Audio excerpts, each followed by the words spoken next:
This is how we at Midas Shower Screen Singapore expertly perform a shower screen installation process.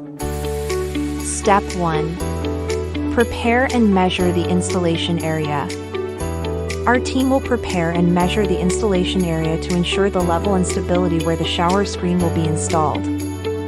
Step 2. Drill the holes.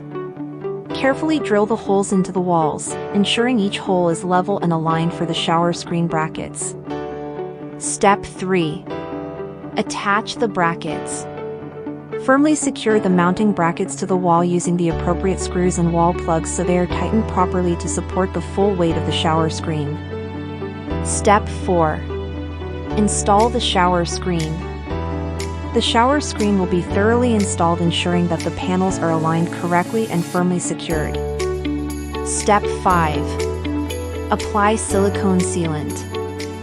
Apply silicone sealant along the edges to the shower screen walls or shower tray to prevent water leakages. Step 6. Cleaning and inspection. The newly installed shower screen will be cleaned and inspected to ensure proper alignment, full sealing, and smooth operation, with no dust remaining, leaving a polished and professional finish. Check out the difference before and after our shower screen installation.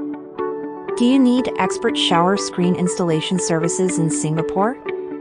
WhatsApp us at 82410032.